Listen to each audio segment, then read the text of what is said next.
Vamos prosseguir então com a unidade. Trata sobre camada limite atmosférica. Nós vamos continuar agora do livro de referência do Stuhl, página 692. Nós vamos falar de estrutura e evolução da camada limite atmosférica, né? Então ele começa falando: a camada limite atmosférica de bom tempo, então aquilo que foi frisado no final da última aula, que nós vamos tratar de comportamento, estudo do comportamento da camada limite atmosférica em situações de bom tempo, né? Então, essa camada limite consiste de diversos componentes que são representados esquematicamente na figura 1818, que é essa aqui, né? Então, ele vai fazer a descrição aqui. Então, vamos ver nessa figura como é que é. Aqui nós temos aqui o eixo horizontal, ele está representando o tempo, tá? E aqui a altura, né? E aqui ele está mostrando a distribuição desses diversos componentes da camada limite atmosférica, né?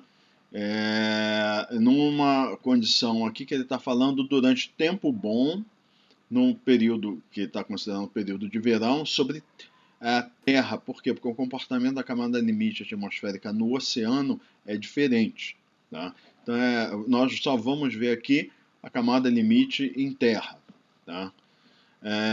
As regiões brancas indicam regiões que são não localmente, estaticamente instáveis.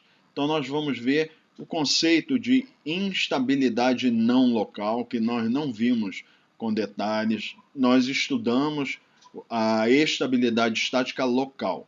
Mas nós vamos mencionar isso, vai ser de uma forma bem simples, vai ser possível entender, mesmo sem entrar em detalhes sobre os procedimentos para a gente identificar essas regiões de estabilidade ou no caso, instabilidade não local, não? São representados em branco, como estão aqui, né? As regiões cinzas clara, em cinza claro, né? Como na camada residual que está mostrado aqui, são do ponto de vista de estabilidade estática, são neutras, como está aqui, né? E as regiões mais escuras, né, em cinza escuro, né, mostram estabilidade estática, sendo quanto mais escuro, mais estável é. Então são essas regiões aqui, né? E aqui e aqui. Então, a ideia é que nós estamos começando aqui 1 dia e 2 dias. Então ele vai apresentar como seria o comportamento. Então, eu estou em um ponto só e eu estou acompanhando como é a evolução ao longo do tempo do comportamento da camada limite, né? Então aqui ele está considerando essa região aqui às 3 horas da tarde, né, hora local, né?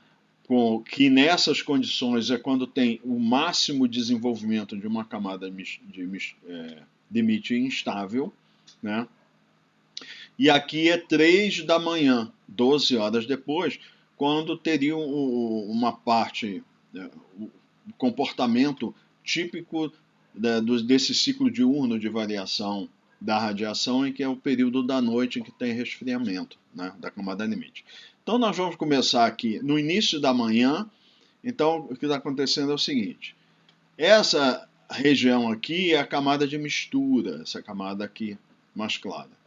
Então está dizendo que ao longo do tempo ela vai crescendo, se desenvolvendo, chega ao máximo aqui por volta de 3 horas da tarde. Sobre ela tem essa região aqui de grande estabilidade, que durante o período em que a camada limite está com bastante atividade de turbulência, a gente chama isso de zona de entranhamento.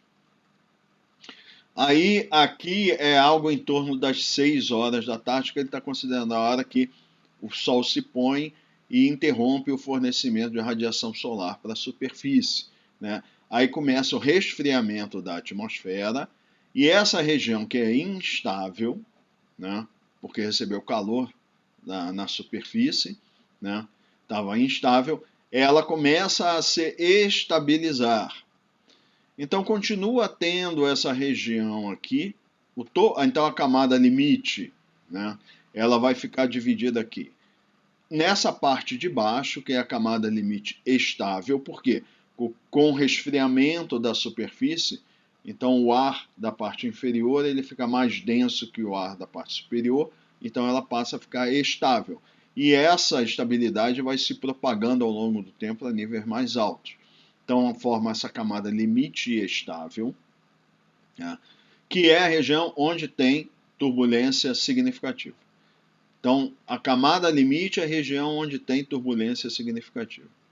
Acima dela, tem essa camada chamada camada residual, que recebe esse nome porque ela é um resíduo do que ficou da camada de mistura que foi desenvolvida na manhã e tarde. E acima dela é a continuação dessa região onde tem a inversão, como a gente viu, só que como não tem mais turbulência chegando aqui em cima, então ela muda de nome, que aqui ela chamava zona de entranhamento, quando tem turbulência, e nesse período aqui que a turbulência não chega mais aqui nesse nível, aí ela é chamada de inversão no topo, como a gente tinha visto anteriormente. E aqui vai amplificando, aumentando essa camada limite estável e vai ficando cada vez mais, como está ficando mais escura, mais estável, porque continuamente está resfriando mais a superfície. Aí, aqui começa o segundo dia. Com o nascer do sol, o aquecimento da superfície, novamente começa a desenvolver a camada de mistura, que vai se propagando para cima. Daqui a pouco nós vamos ver esse processo de evolução.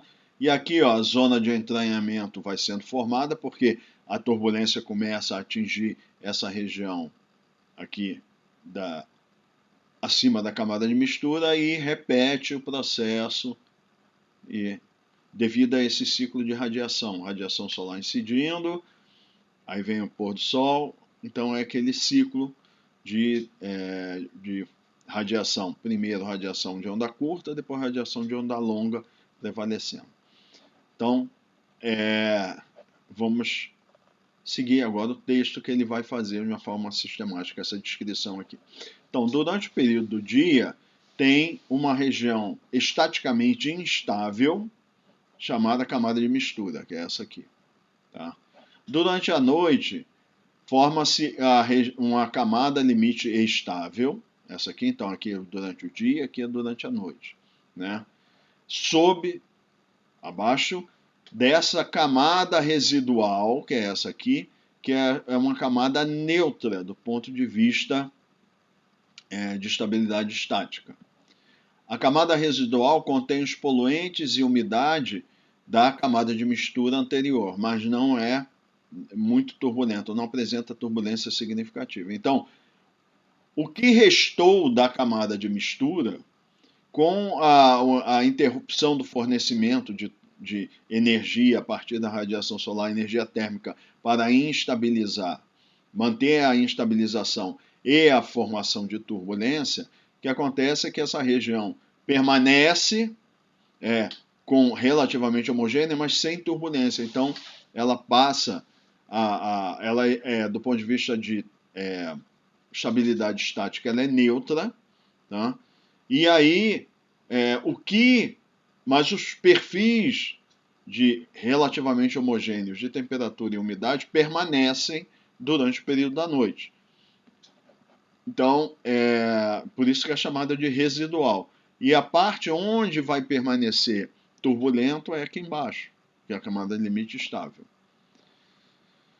A parte dos 20 a 200 metros inferiores da camada limite atmosférica é chamada camada superficial. Aí na figura abaixo, aqui, 18.9, ele mostra aqui, na figura 18.9, essa parte aqui enfoca os perfis de propriedades de temperatura, temperatura potencial, razão de mistura, que é a distribuição de umidade, e vento durante o dia. Tá?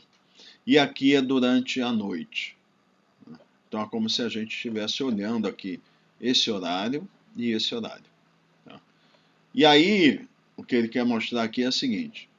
Essa região aqui, ó, durante o dia, ela é aproximadamente 10% da espessura da camada limite. Então, ele está dizendo ali que vai de 20 a 200 metros. É chamada camada superficial, essa aqui. Tá?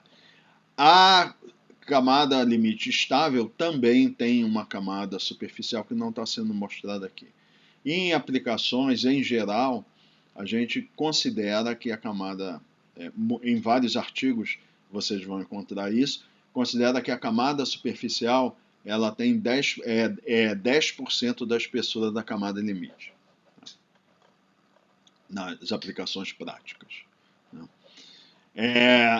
Então, nessa camada superficial, que é a camada inferior imediatamente acima da superfície, o arrasto pelo atrito, a condução de calor, então a condução mesmo, está falando molécula a molécula, e evaporação da superfície causam variações substanciais nos perfis de velocidade do vento, temperatura e umidade. Tá? No entanto, os fluxos turbulentos são relativamente uniformes aqui. Então, essa camada superficial é conhecida como camada de fluxo constante. Na realidade, a definição de camada superficial é a camada onde os fluxos são constantes. Fluxos de quantidade de movimento, fluxo de calor e fluxo de umidade. Então, essa é a hipótese que caracteriza a camada superficial. É a camada, dentro da camada limite, é uma subcamada, vamos dizer assim, uma parte da camada limite atmosférica, onde os fluxos são constantes. E ela tem aproximadamente 10% da altura da camada limite. Então, está falando fluxos constantes, é que se eu medir os fluxos em diferentes alturas, os valores do fluxo serão constantes aqui. Separando a atmosfera livre, né, da camada de mistura, então estamos vendo essa parte aqui durante o dia, tem uma região fortemente estável que a gente chama de zona de entranhamento, que é aquela que a gente viu anteriormente, só que nós não tínhamos caracterizado essa região de inversão de temperatura para período de quando tem turbulência embaixo ou quando não tem. Tá? Agora a gente vai ver que quando eu tenho turbulência abaixo dela, na camada de mistura, eu vou chamar de zona de entranhamento. Né? Na zona, então assim, essa região é muito estável. Aqui embaixo é instável, tem turbulência chegando aqui. Dentro da zona de entranhamento, tem turbulência que chama intermitente, ou seja, não é contínua. Aqui, a turbulência é contínua no tempo. A intermitente aqui é como se fosse pulsos, né? Dá um pulso de turbulência e diminui. Daqui a pouco vem outra, diminui. Daqui a pouco vem outra, diminui. É turbulência intermitente. Tá? A altura da camada de mistura, ZI, que nós já vimos, é a distância entre a superfície e o meio da zona de entranhamento. Então, a gente vê que a camada de mistura, então, ela vai aumentando ao longo do dia, porque a zona de entranhamento vai se elevando. Né? Durante a noite, a turbulência na zona de entranhamento, ela cessa, porque essa turbulência que chega aqui é porque a origem dela são os processos de superfície. E como eu não tenho mais radiação, está considerando aqui essas situações de verão de forçante térmica, então para de chegar turbulência, de se produzir turbulência que se propaga até aqui em cima, a zona de entranhamento. E aí essa região aqui não turbulenta, estável, que fica acima da camada residual, aí vai ser chamada de inversão do topo da camada limite. Então é a continuidade da zona de entranhamento, só que sem turbulência. Tá?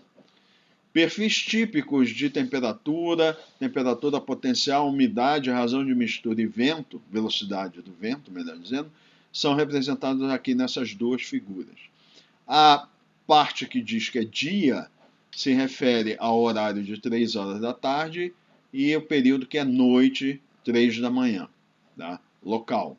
Então, quer dizer, é no meio da tarde, quando tem bastante atividade turbulenta na camada de mistura, e no período da madrugada, quando cessa a turbulência, não tem mais camada de mistura, não tem forçante térmica de turbulência.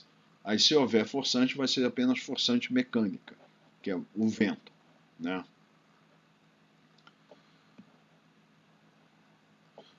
Então a gente vai dar uma olhada nesses perfis agora e depois vão ser analisados esses perfis de temperatura, vento e turbulência com mais detalhe, mas a gente vai olhar uma descrição geral agora, né? Então aqui ele fala perfis típicos de temperatura, temperatura potencial, razão de mistura e velocidade do vento na camada de limite atmosférica. Então, a linha pontilhada, essa aqui, ó, é o vento geostrófico. Então, quando nós estudamos a parte de meteorologia sinótica, dinâmica de grande escala, vimos que o principal balanço de forças que existe na escala sinótica é entre forças de gradiente de pressão, força de Coriolis, e o vento resultante é o vento geostrófico. E isso é na atmosfera livre. Então, ele quer dizer o seguinte, na atmosfera livre, a velocidade do vento é aproximadamente a velocidade do vento geostrófico. É a melhor aproximação que a gente tem para a velocidade do vento. E aí ele está projetando isso aqui só para mostrar. Ó, essa é a velocidade do vento geostrófico. E aí está mostrando aqui para comparar como é a velocidade do vento na camada de mistura em situação de estabilidade, de instabilidade de dia e estabilidade à noite. Então, ó, de dia a velocidade do vento ela é menor do que o vento geostrófico, é chamado de subgeostrófica. E durante a noite, num perfil típico que ele está mostrando aqui, chega a ser maior que a velocidade do vento geostrófico, que é supergeostrófico. Então, tá? Aí diz, M subscrito BL é o vento médio, a velocidade do vento média na camada limite atmosférica, que ele está mostrando aqui, ó. Então ele está pegando essa região da camada de mistura, é como se eu pegasse a velocidade do vento em toda a camada limite, tirasse a média, e é aproximadamente esse valor aqui, que ele está considerando assim, esse valor, o perfil do vento, ele é praticamente homogêneo aqui, também na camada de mistura, por causa do fluxo de quantidade de movimento que tem, que homogeneiza a quantidade de movimento das porções de fluido. Então, tem homogeneização não apenas da parte de temperatura e umidade, mas também de quantidade de movimento, que é expresso pela velocidade do vento, né? E ele diz que o sombreamento segue a mesma convenção, onde das outras figuras, onde é claro, quer dizer que é estaticamente, né, instável, e escuro, estaticamente estável. Então, evolui de muito instável, aqui estável, e aqui menos estável, neutro. Então, aqui muito estável, aqui mais neutro, e aqui instável. Tá? Então, aqui a gente não teria regiões de instabilidade. Tem estável e neutro. Aqui tem instável, estável e mais para neutralidade aqui em cima. Tá? Então, vamos ver. O perfil de temperatura está considerando que já formou aqui uma camada de mistura, então a tendência é que a temperatura ela vai assumir o perfil da adiabática seca, pelas razões que a gente já viu. De uniformização de propriedades, aí vai ficar com o perfil da adiabática seca. Tá aqui vê que tem quando à medida que a gente desce, a temperatura aumenta bastante. Mas por quê? Porque está recebendo radiação solar aqui e está mantendo a temperatura da superfície muito alta. E essa temperatura da superfície muito alta vai fazer com que o ar imediatamente acima aqueça bastante.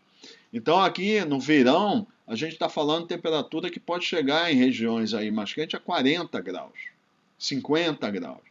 Tem áreas aí de onde é a região urbana, pode chegar a 60 graus aqui. E aí, rapidamente, se eu for subir, tem um resfriamento. Aí, a partir desse resfriamento, ou seja, tem um gradiente acentuado de temperatura e depois esse processo de mistura vai fazer com que ela assuma o perfil adiabático seco aqui. Então, isso é uma região que se esse aqui é o perfil de temperatura adiabático, esse daqui, ó, quer dizer que a taxa de variação da temperatura, a taxa de resfriamento aqui embaixo, está resfriando muito mais rápido do que esse outro aqui. Então, esse aqui é o chamado superadiabático. E a gente vê que regiões que são superadiabáticas, elas são regiões de instabilidade do ponto de vista de estabilidade estática. E aqui, ó, seria de neutralidade, porque é o perfil adiabático. Aí aqui a gente tem a inversão no topo, que já vimos o conceito da explicação, por que se forma, né? E depois a gente entra aqui na região da atmosfera livre, que aí é o perfil normal de 6,5 graus Celsius por quilômetro de lapse rate da atmosfera. Aqui a gente está vendo o perfil de temperatura potencial, ou seja, nós pegamos cada ponto aqui desse perfil de temperatura, calculamos a temperatura potencial e vamos ter alguma coisa assim. Então, isso aqui já é o perfil típico. Mas se você vai olhar e pega os dados mesmo lá, muitos deles têm essa característica assim, mas tem muitos que é muito mais complicado que isso. Tá? Mas isso aqui é um comportamento típico simplificado. Aí a gente vê aqui o seguinte, ó, do ponto de vista de temperatura potencial, já que aqui é adiabático, então a temperatura potencial é praticamente constante com a altitude. Dθ dz é igual a zero, por quê? Porque θ é constante ao longo da adiabática seca. E a gente viu também que em regiões instáveis, estaticamente, dθ dz é menor que zero. E é o que a gente tem aqui, ó, porque está muito quente aqui embaixo e menos quente aqui. Então, a temperatura potencial diminui com a altitude. E isso quer dizer que essa região é estaticamente instável. Depois vem neutra e depois vem a inversão, aí é estaticamente estável dθ dz maior que zero, ou seja, θ aumenta com a altitude. E aqui a gente já sabe que a atmosfera livre é estaticamente estável, a temperatura potencial aumenta. Tá? Então aqui a gente pode ver esse conceito de instabilidade não local, que basicamente muito simples, olha só. Do ponto de vista local, se eu vier em cada um desses pontos aqui calcular o gradiente de temperatura potencial no local, θ de cima menos θ de baixo, dividido pela diferença de altura, dθ dz, ou Δθ ΔZ, melhor dizendo, né, que eu estou usando diferença finita, eu vou ver que a θ é praticamente constante aqui, né? Então vai dar zero. Aí diria assim, não. Então a região não é instável, professor. A região é neutra. Porque você acabou de falar que dθ dz igual a zero é neutro. Sim, localmente, se eu fizer essa análise ponto a ponto, vou calculando os gradientes, praticamente não varia, localmente é neutro.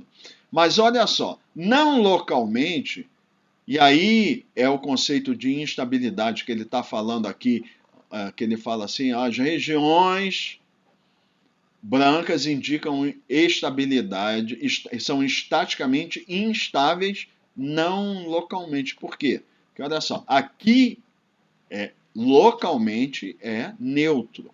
Mas vamos supor que eu pegue uma porção de ar daqui da superfície, que está muito quente o ar aqui, aí eu pego ela e levo para cima, para cá. Aí eu vou comparar, eu venho para cá, por exemplo, para ficar mais fácil, eu vou aumentar aqui então a figura, para ficar mais fácil de gente ver. Eu trago ela daqui para cá, ó. Nessa região, claramente, a gente está vendo que é instável. Sendo estaticamente instável, a porção de ar chega a temperatura maior que o ambiente, ganha flutuabilidade para cima, certo? Aí ela continua a subir. Aí o que aconteceu? Ela chegou nessa região aqui, que é localmente neutra. Só que quando eu pego ela daqui, levo para cá, para essa região, então, ao comparar a temperatura potencial da porção de ar que saiu daqui, chegou aqui, comparo com a do ambiente, ela é maior a temperatura da porção de ar do que a do ambiente. Então, ela é quente, é mais quente que o ambiente, tem flutuabilidade positiva, continua subindo. Então, aqui ela tem flutuabilidade positiva, então tende a subir, é instável. Só que localmente é neutro. Essa é que é a diferença. Se eu olhar ponto a ponto do meu perfil de temperatura, aí eu estou olhando a estabilidade estática local. Agora, quando eu olho uma camada, esta camada aqui, ela é não localmente, estaticamente instável. Por quê? Porque uma porção de ar que sai da base da camada e vem para o meio dela, ela vai estar mais quente que o ambiente, tem flutuabilidade positiva, vai continuar subindo. Então, esse aqui é o detalhe da diferença da análise de estabilidade local com a análise de estabilidade não local. Se eu focar só um pedacinho desse perfil de temperatura, eu diria que é neutro. Aí o que você vai supor? Não, vou fazer o teste de estabilidade aqui, pegar uma porção de ar daqui, levar para cima e comparar as temperaturas potenciais. Bom, daqui para cá, ela subiu. Se ela subiu, aí chegou na temperatura igual à temperatura do ambiente. Então delta θ é igual a zero. Vou lá a equação do número de Richardson, coloco o valor zero ali, né? Então eu vou dizer assim: ela é estaticamente neutra e do ponto de vista é dinamicamente neutra, então ela dinamicamente, instável, porque o número de Richardson é menor que o número crítico, e do ponto de vista da estabilidade estática, ela é neutra, né? Então, eu posso ter turbulência.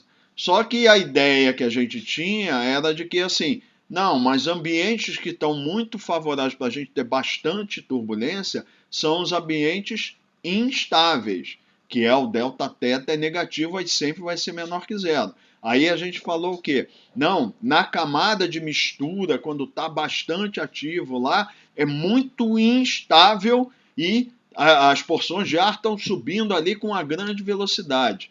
Mas se fosse um ambiente neutro, ela não ia subir, não ia tender a subir, ela ia subir e parar, né?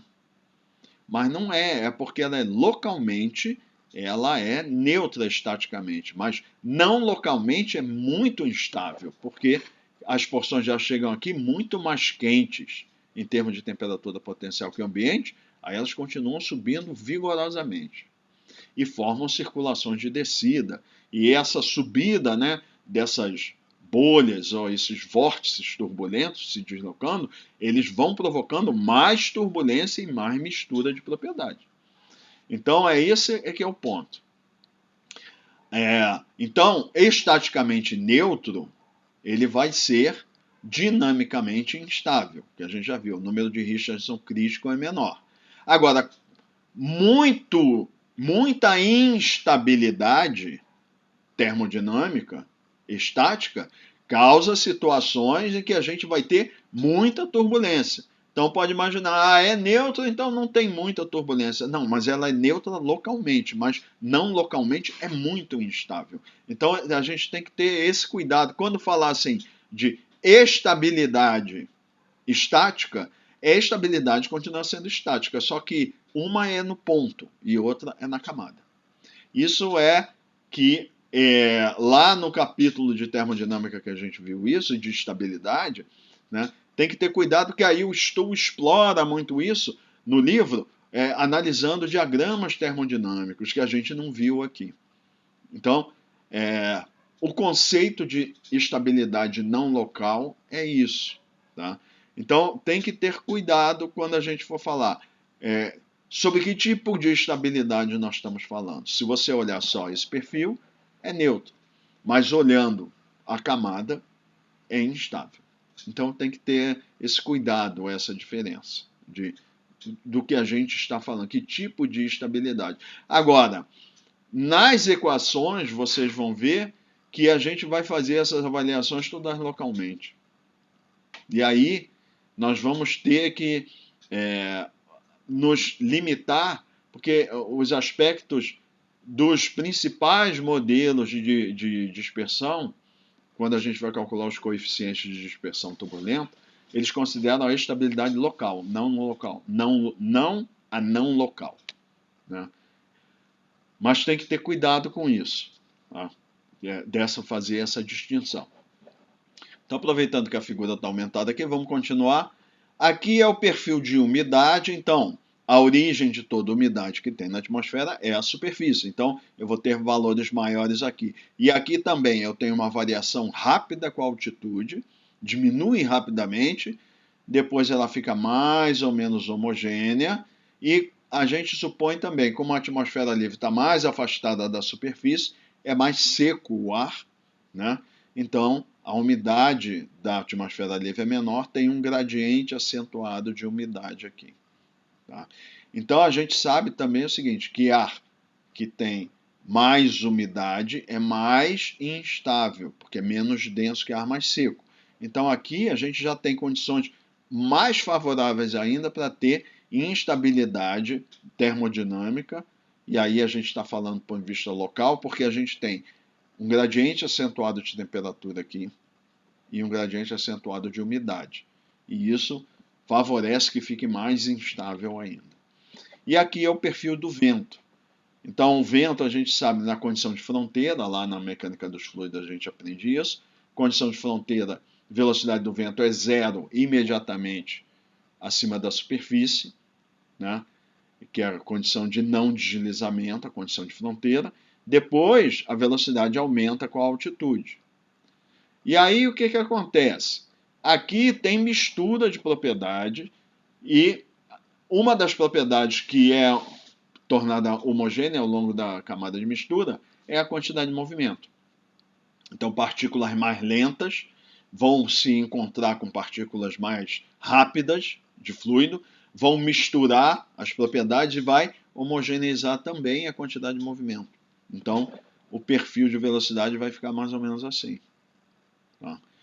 Então, o que vai haver aqui, na realidade, é o transporte ou fluxo de quantidade de movimento, como a gente vai ver. Tá? E aqui vem a região da zona de entranhamento, né? E aqui vem o vento geostrófico, que como ele está mais afastado da superfície, e esse efeito de propagação. Então, o que acontece? Eu tenho uma região aqui que é zero a velocidade, e eu tenho uma região que é g a velocidade. Então, o que está acontecendo? Essa falta de quantidade de movimento que tem aqui de baixo, ela mistura, ou seja, o efeito do arrasto que diminui a velocidade do vento, a turbulência faz propagar para cima e desacelera toda essa camada aqui. Esse aqui é o ponto. Tá? Nós vamos ver depois o perfil de vento, com detalhe. Aqui na camada limite, a noturna, né? Então a gente vai ver aqui o seguinte. Esse aqui é o perfil, então vamos comparar aqui. Ó, o perfil de temperatura durante o dia era esse aqui. Aí o que acontece? A parte de baixo, cortei a radiação solar, o sol se pôs, aí vai acontecer, vai resfriar a parte da superfície. Aí o que acontece? O ar imediatamente acima da superfície começa a se resfriar.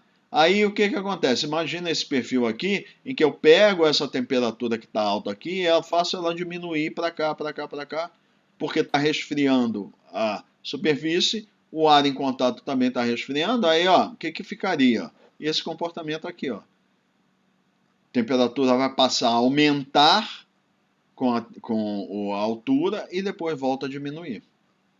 E como isso atenua, aí o que acontece? Esse perfil aqui, agora de temperatura está estável. Por isso que é chamada camada de limite estável. Porque agora a temperatura aumenta com a altitude, é uma inversão, é uma região, então, fortemente estável. Com muita estabilidade, o que acontece? Inibe a formação de turbulência. Inibindo a formação de turbulência, ela não consegue se propagar. Eu tenho a forçante mecânica que pode produzir, a gente pode ter turbulência em ambiente estável, mas não com a mesma intensidade que a gente tem nessa situação de instabilidade. Aí o que vai acontecer? Essa turbulência não vai se propagar para níveis elevados como essa aqui, porque tem a própria forçante termodinâmica não permite que vá muito para cima, devido aí a estabilidade é pontual, né? Embora essa parte aqui, ela eventualmente, ela poderá ser quase neutra, né? Mas como aqui está estável, não tem vórtice turbulento para se propagar para cima. Então, como essa turbulência fica mais restrita à parte inferior, não existe a propagação desses efeitos para cima, então essa parte aqui não há propagação da turbulência para cima como tinha durante o dia, né? Então, por isso que se chama isso aqui de camada residual. Os perfis que aproximadamente foram os que se formaram ao longo do dia, eles permanecem mais ou menos aqui no meio, como eram, como um resíduo da camada de mistura.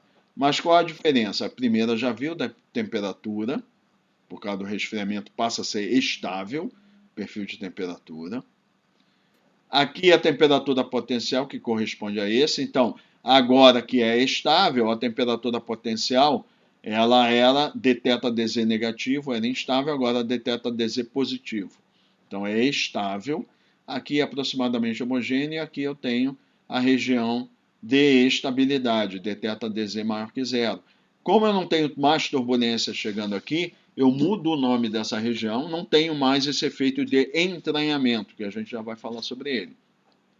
Então eu chamo isso de inversão no topo da camada limite. Tá? Aqui é o perfil de umidade, então eu tinha...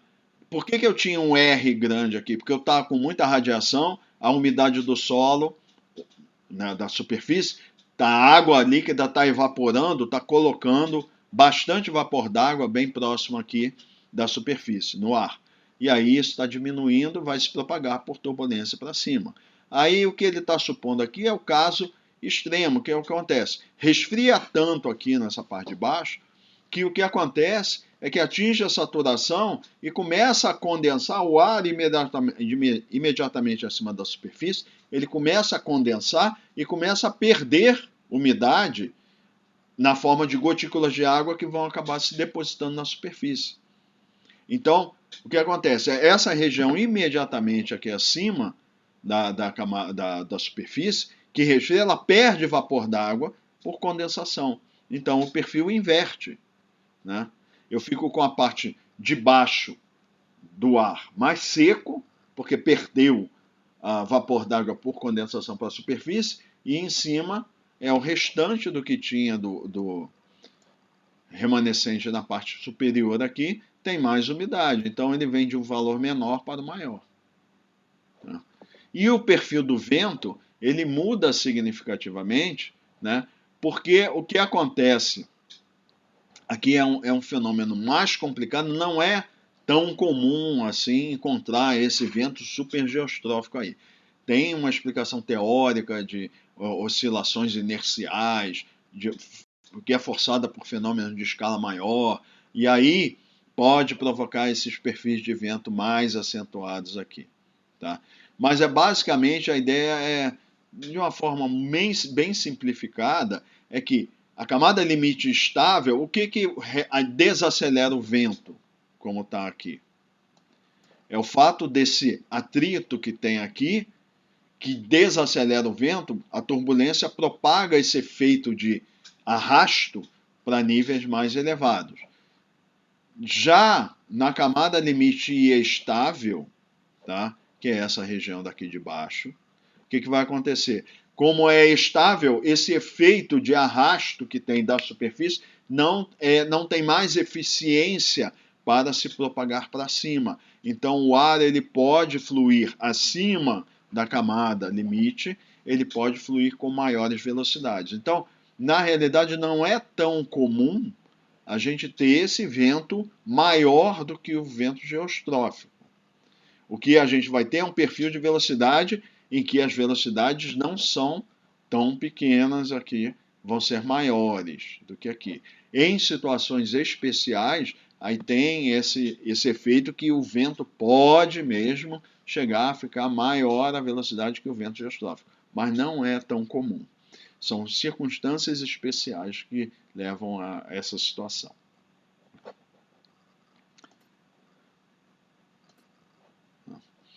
Então vamos prosseguir agora. Na próxima página, ele vai começar a olhar o perfil de temperatura. Tá? Então, ele fala aqui. A inversão no topo da camada limite, ele aprisiona na camada limite o aquecimento e o vapor d'água evaporado a partir da superfície. Então, o calor e o vapor d'água, que os processos de fluxo de calor e fluxo de umidade na superfície foram forçados ao longo do dia, essa energia térmica e essa umidade elas vão ficar aprisionadas dentro da camada limite, porque o topo não deixa trocar com a atmosfera livre, como a gente já viu. Como resultado, o calor, essa energia, se acumula dentro da camada limite durante o dia, ou porque a gente está vendo essa situação, forma a camada limite porque tem radiação forçante térmica, ou qualquer situação em que a superfície seja mais quente que o ar. Que é como a gente falou, tem uma superfície quente e vem ar frio e se posiciona em cima dela. Tá? O resfriamento, na realidade, que é perda de calor, né, acumula durante a noite ou toda vez que a superfície seja mais fria que o ar. É o efeito oposto. Né? E isso vai acontecer também dentro da camada limite. Tá? Ou seja, o resfriamento não é compensado com ar mais quente, por exemplo, que possa descer eventualmente, né, da atmosfera livre. Não é. Ele fica todos esses processos, essa energia que aumenta e que perde, fica tudo dentro da camada limite. Então, a estrutura de temperatura da camada limite depende, na realidade, do calor da energia térmica que é acumulada ou perdida ao longo do tempo, né? Como a gente vai ver. Bom, então, nós vamos ver agora como é que é esse acúmulo de aquecimento ou resfriamento. Né?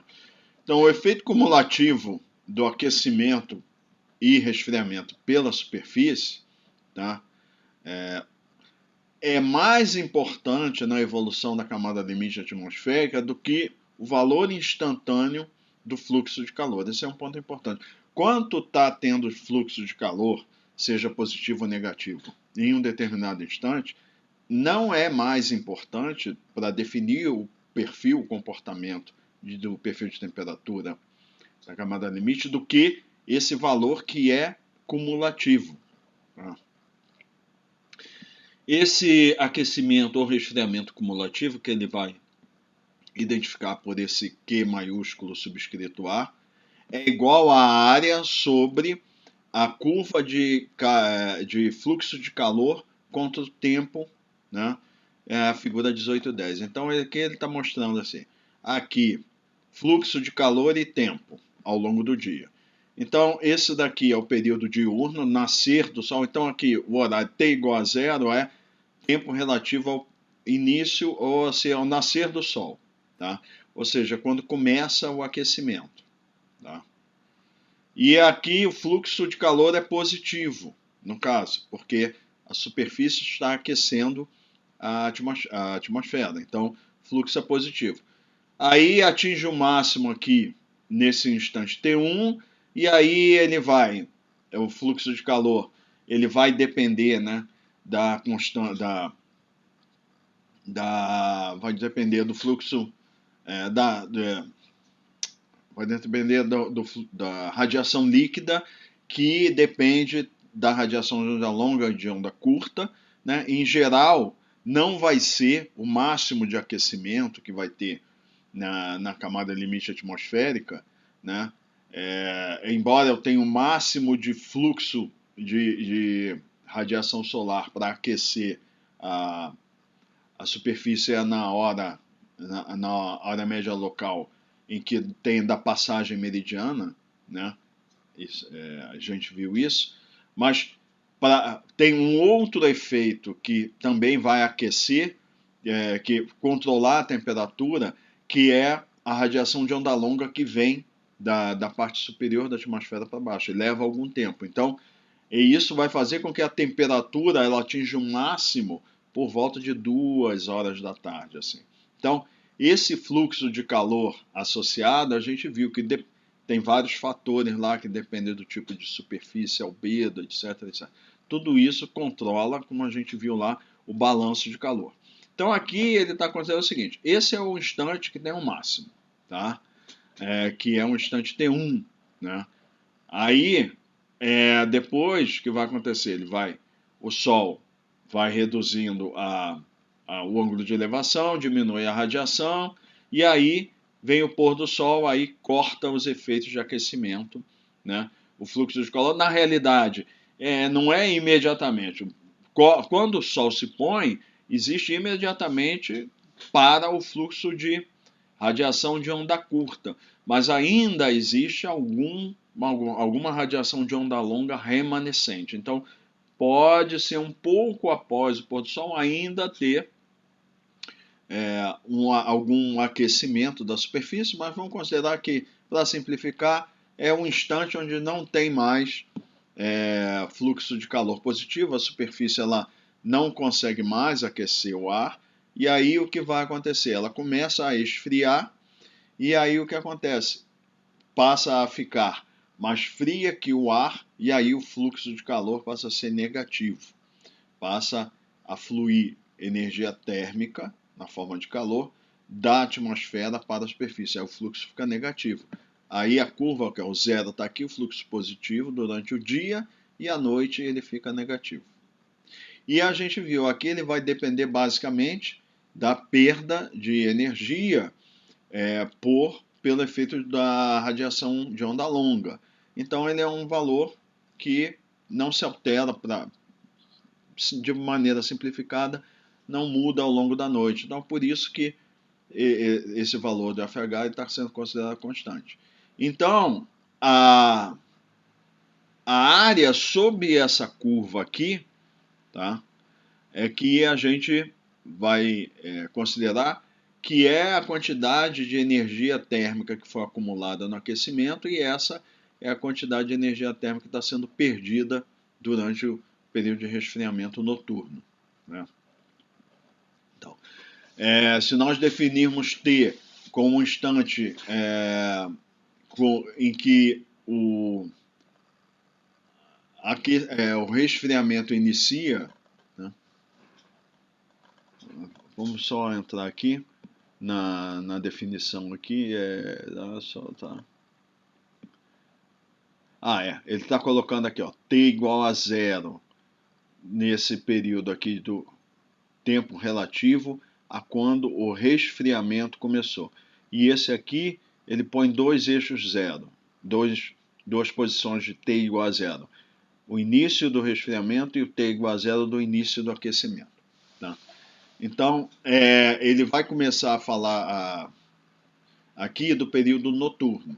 Se definirmos T como um instante onde começou o resfriamento, que é esse instante aqui, né? O resfriamento acumulado por unidade de superfície vai ser Q subscrito H, FH é o fluxo de calor do período noturno que multiplica o tempo, né? Porque é a área sobre a curva o valor aqui é FH e aqui é T, né? Então, para o período da noite, QH é um número negativo porque FH é negativo, quando está havendo resfriamento. E QA tem unidades de Joule por metro quadrado. Tá? Porque fluxo é o quê? De energia, é energia por área por tempo. Aí eu estou multiplicando por tempo, vai ser energia por área. Tá? Agora, dividindo essa equação 18,1 pela densidade do ar e pelo calor específico do ar, ρCp, né? Aí a gente vai obter então essa forma dinâmica e essa forma cinemática, né? Então ele está colocando K para indicar que é cinemático. É FH, então aquele F que não tem esse bold aqui, né? Multiplica T, que aí vai ter unidades de Kelvin vezes metro, nesse caso. Lembra que fluxo era Kelvin metro por segundo, fluxo cinemático, temperatura vezes velocidade. Agora multiplicou por tempo, tirou esse, então fica Kelvin vezes metro, né? Então, ele está considerando que fosse uma situação de comportamento uniforme de perda de energia, mas nós vimos que o quanto vai perder de energia, né, depende de energia de onda longa, vai depender principalmente das condições de nebulosidade.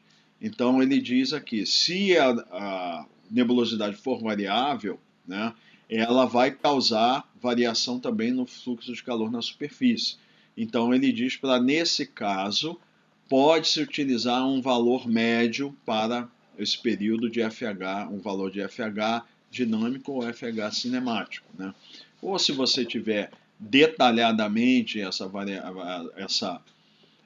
variação de nebulosidade permita que você estime os fluxos como vão ocorrer ao longo do período de tempo, divide em subperíodos aqui, calcula a área de cada um deles e depois soma, né? Pode fazer assim também. Ou pode considerar uma condição média, né, de nebulosidade. Durante o dia, né?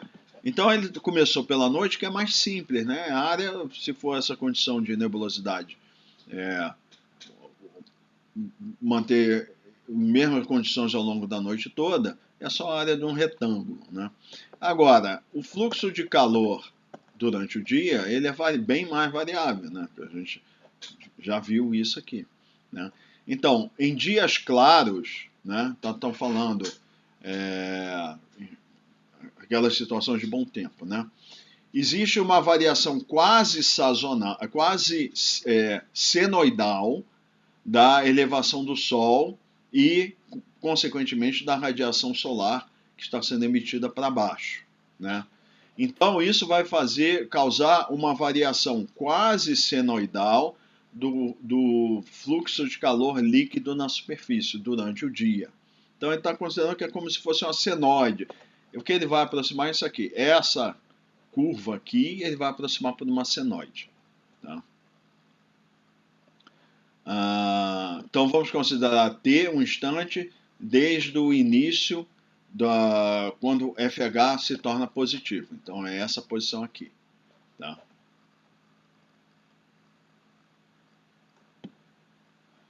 E D é o tempo total de duração do fluxo positivo e FH máximo é o pico do valor do fluxo de calor. Então, D é a duração, é o intervalo de tempo. Simplificando, a gente pode pegar, na realidade, se fizermos a conta lá, nós vamos ver que tem uma diferença pequena, não é exatamente na hora do nascer e pôr do sol, mas vamos simplificar. Do nascer ao pôr do sol. A partir do nascer do sol, começa a ter fluxo positivo até o pôr do sol. Pronto, ficou mais fácil dessa forma, né? É esse período que ele vai considerar como D. Tá? E ele vai pegar o valor máximo do pico que está aqui, ó, que é esse aqui. Então, a diferença aqui é a seguinte, ao invés de querer calcular ponto a ponto, usando todas aquelas equações que a gente sabe, para pequenos intervalos, ele quer simplificar isso aqui por uma função analítica em que é uma senoide, em que ele vai, a gente vai pegar esse ramo da senoide aqui, essa parte, esse trecho da senoide, e vamos calcular essa área aqui analiticamente, é isso que ele quer fazer. Tá? E ele vai considerar a amplitude dessa senoide aqui como o FH máximo que tem durante o dia. Tá? Que é esse valor aqui, pego a FH máximo. Então, esses valores podem ser encontrados utilizando aquelas expressões que a gente viu, né? E então, o aquecimento acumulado durante o período do dia, né, por unidade de área, ou seja, em unidades de joule por metro quadrado, como a gente viu anteriormente, vai ser isso aqui, ó. QA vai ser FH máximo múltiplo por D dividido por π, 1 menos cosseno de πt sobre D. Isso é o que? Ele explica nessa caixinha aqui, nós não precisamos ver, mas é que ele está usando essa equação aqui como uma equação da senoide para representar esse trecho aqui, que vai, em termos do ângulo, né, do trigonométrico, ele vai de 0 a π. Então é uma integral que ele está considerando ao longo desse intervalo de tempo aqui, ele está transformando esse intervalo de tempo d em uma variação que vai de 0 a π. É só isso. Eu posso fazer essa forma simplificada ou eu posso fazer os cálculos, por exemplo, de hora em hora e depois eu fazer a integral dessa curva, somando as áreas, todas as sub-áreas. Né? E a mesma forma, se ele dividir o resultado dessa expressão por ρCp, ele vai obter em unidades cinemáticas, né? Que é Kelvin vezes metro. Então é bem simples aqui a aproximação que ele faz. A seguir, então esse é o comportamento do aquecimento ou resfriamento que vai fazer com que o perfil de temperatura ele evolua ao longo do tempo. E aí é isso que a gente vai ver aqui, a evolução do perfil de temperatura. Né? Então, vamos ver uma evolução, analisar a evolução do ponto de vista idealizado. Tá? Então, um perfil de temperatura típico da tarde é mostrado na figura 1811A, que é essa aqui, ó, que é aquela que a gente já viu. Aqui é a camada de mistura, aqui o lapse rate adiabático, aqui é uma região altamente instável, muito estável, atmosfera livre, tá? E aqui é a zona de entranhamento. Então, durante o dia, o lapse rate do ambiente na camada de mistura é aproximadamente adiabático. A camada superficial instável, que é essa camadinha aqui de baixo, né? Que é aproximadamente 1/10 da altura da camada de mistura. Né? Na parte inferior da camada de mistura é apresentado lá, está lá, mas ele não indicou como ele fez na outra, né? Indicando ali, essa é a região da camada superficial, mas a gente sabe que é ali. Tá?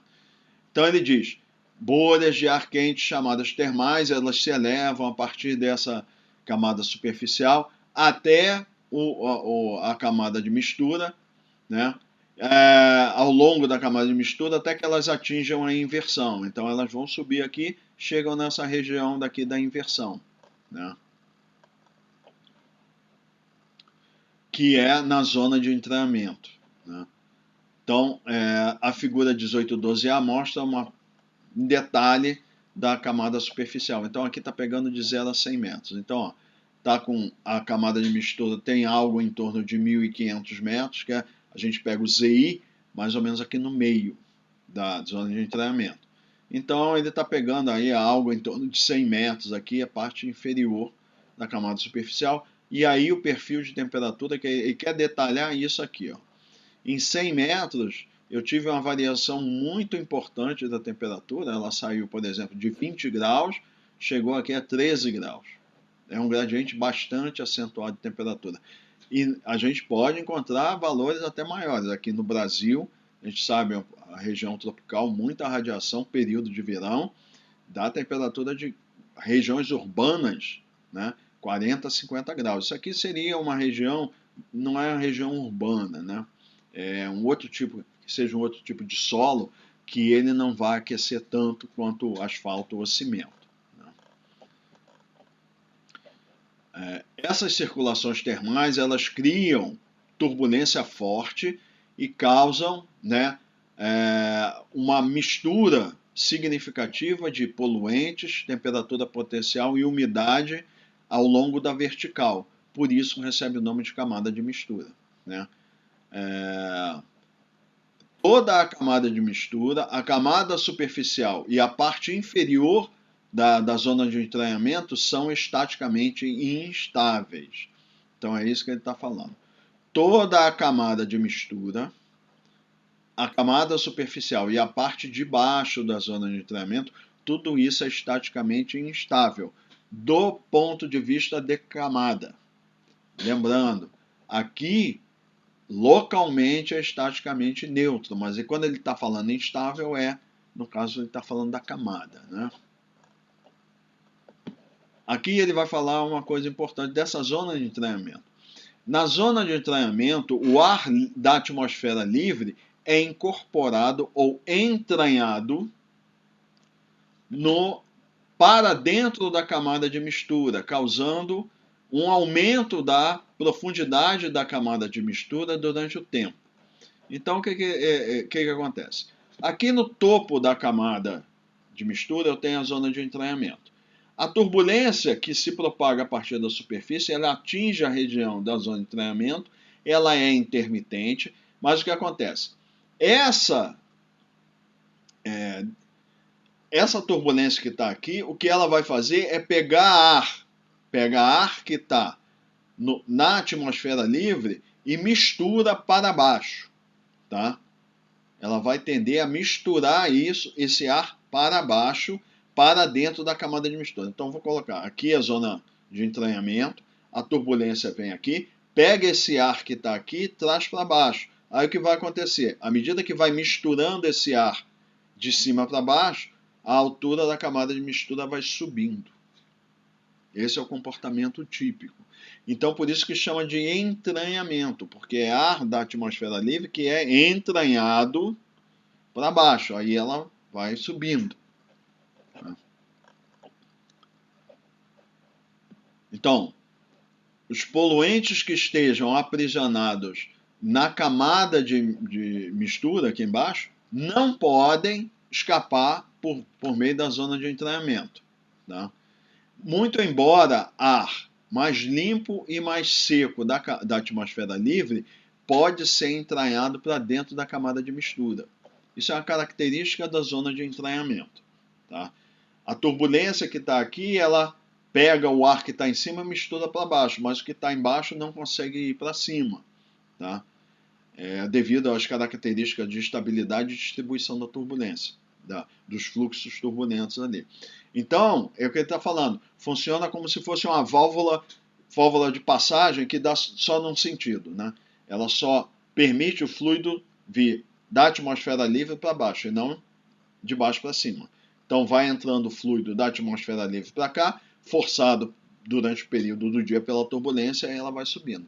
Por isso que nessa figura aqui, ó, ele mostra dessa forma que a camada, aqui a zona de entranhamento, ao longo do dia, vai aumentando a turbulência aqui, ela vai subindo, chega aqui ao máximo, passa a noite, o que acontece? Começa outra, porque vai formar uma outra camada de mistura, vai ampliando, subindo, aí forma outra.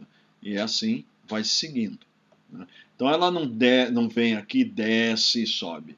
Ela vem aqui, isso aqui já é neutro, não tem turbulência, começa outro processo ao longo do dia. Então, por isso que tem esse aspecto aqui. Essa figurinha aqui é uma figurinha clássica que vocês encontram aí em vários trabalhos, referências aí, em dissertações, tese, doutorado, dissertação, trabalho de graduação. Todo mundo gosta de colocar que é alguma coisa de camada limite, bota essa figurinha, a figurinha clássica essa aqui.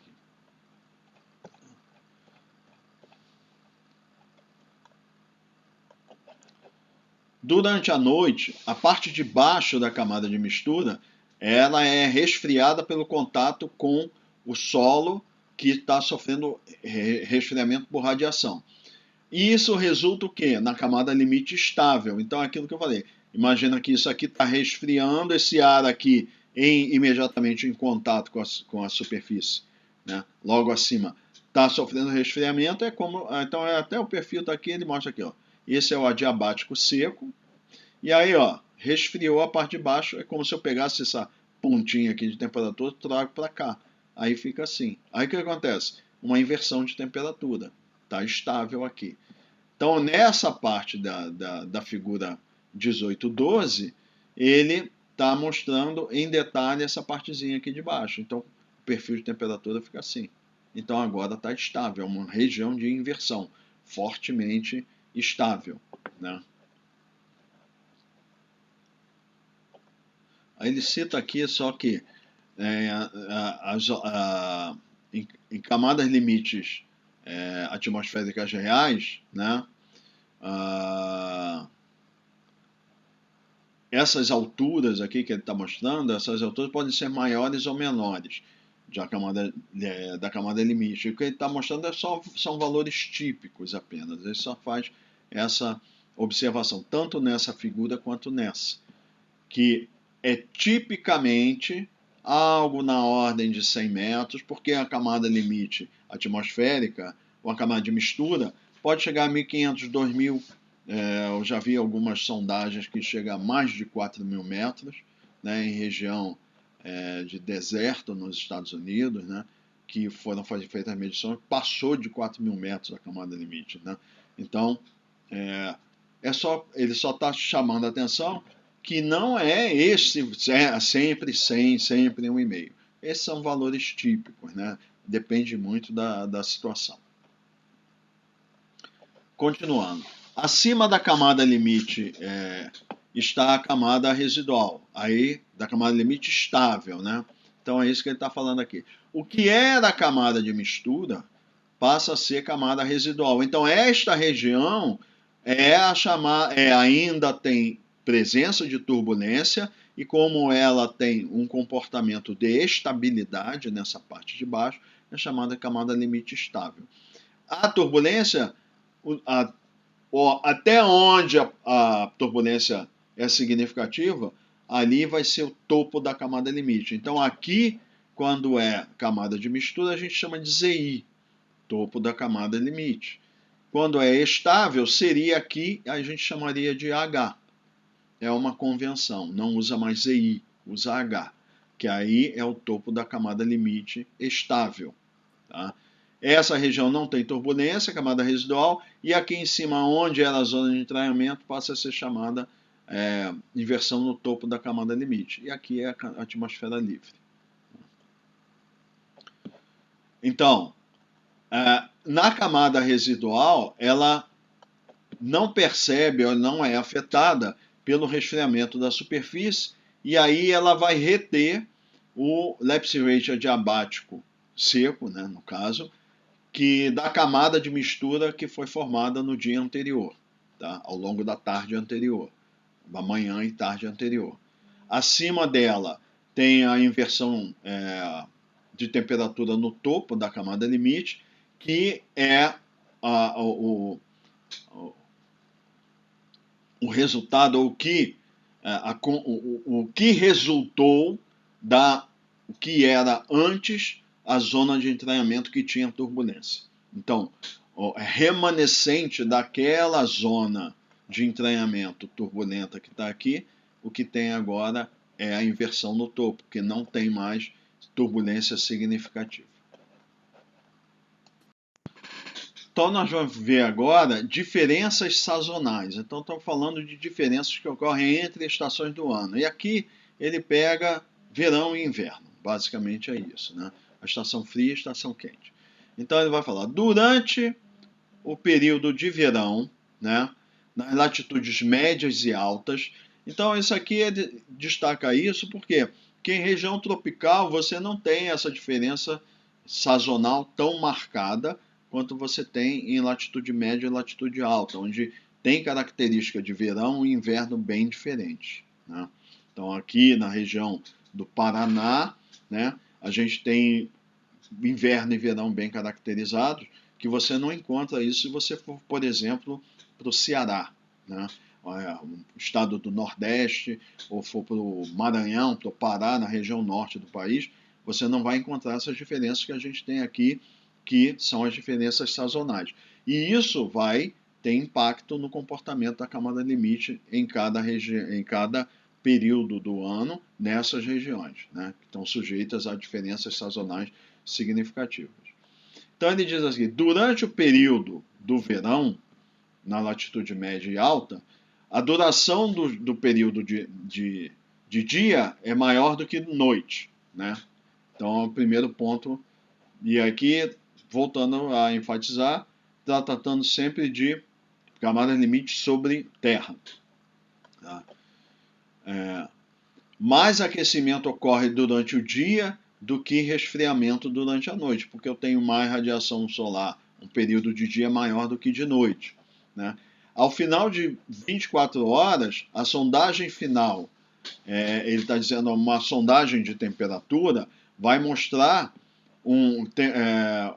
que ela acumulou mais calor ao longo do dia do que perdeu durante a noite.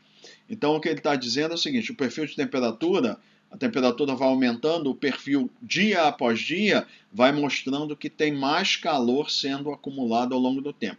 Acumula calor durante o dia, perde um pouco à noite, ganha mais durante o outro dia, perde um pouco à noite, mas não é, a perda é menor do que o ganho. Então, ao longo do tempo, o perfil vai mostrando que está acumulando calor na camada limite atmosférica, apesar do ciclo, né? Então, ele ilustra aqui nessa figura, então, o período durante o dia e durante a noite no verão, essas duas figuras aqui. Então, a gente pode ver aqui o seguinte, vamos aumentar aqui a figura um pouquinho, e ver aqui, ó. Esse é um perfil que começou 6 da manhã, então nasceu o Sol. Era esse o perfil que eu tinha. A camada limite estável, a camada residual e aqui em cima a inversão no topo, a atmosfera livre. Aí começou a incidir radiação, aquecer, forma aqui às 9 horas, então ó, já formou uma pequena camada de mistura aqui. Essa turbulência vai se propagando para cima, vai trazendo o ar que está acima da camada limite, vai penetrando na camada de mistura e ela vai subindo. Então, por exemplo, às 12 horas ela está aqui, ó. Já tem uma camada de mistura bem formada, inversão no topo, e a atmosfera livre ela não muda porque não está sujeita aos efeitos lá nos níveis mais elevados, não está sujeita a esses efeitos da camada limite. De forma geral, é para simplificar, lá em cima não vai ser afetado o perfil. Aí, às 15 horas, continua recebendo, está recebendo, aquecendo, recebendo radiação, e o fluxo de calor intenso, as termais estão carregando essa energia térmica para cima, misturando, aquecendo o perfil já chegou aqui, ó. Às 18 horas, que é o máximo, antes do pôr do sol, ela atingiu a maior altura aqui, a camada de mistura, né? Aí, o que acontece? Terminou a radiação solar, o sol se pôs, vai começar a resfriar. Aí, o que vai acontecer? O perfil às 18 horas é esse aqui, ó. Aí ela vai resfriando a parte de baixo. Aí vai resfriando, resfriando. Formou, por exemplo, aqui às 6 da manhã, estava assim a camada limite estável, que estava formada aqui. Foi se propagando também, amplificando para os níveis superiores, daqui a partir da superfície, e estava assim. Então aí o que ele está dizendo é o seguinte: se eu comparar a temperatura na superfície com o que terminei na segunda noite com a da primeira noite que eu comecei, ó, a temperatura potencial do final desse dia aqui é maior do que a do início do primeiro dia. É isso que ele está dizendo. Então ela vai acumulando. Se fosse exatamente a quantidade de energia que recebe de aquecimento é a mesma que perde, então a tendência, idealmente, ela retornaria para a mesma posição inicial, mas não é. Ele está dizendo, recebe mais do que perde. Então ela vai ganhando cada vez um pouquinho mais de expressão de temperatura ao longo do tempo. Tá?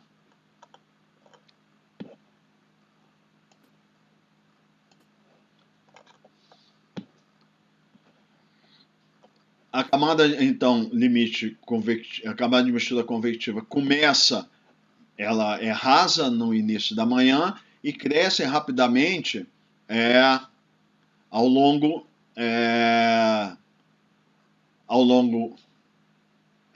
da camada residual. Esse aí é um outro ponto interessante também.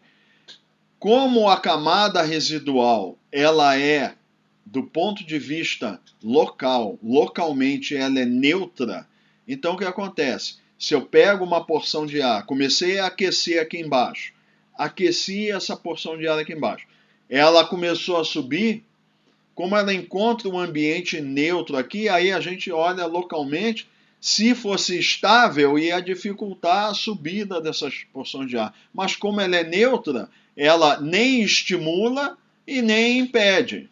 Ela simplesmente, como é neutra, então não há, vamos dizer assim, não existe uma resistência da camada residual para que essas porções de ar mais quente, esses vórtices turbulentos, se propaguem para cima. Então, essa propagação para cima é relativamente rápida. Por quê?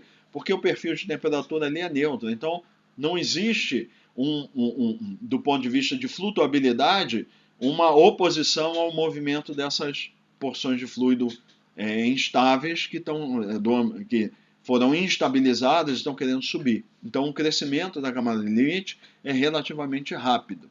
Né?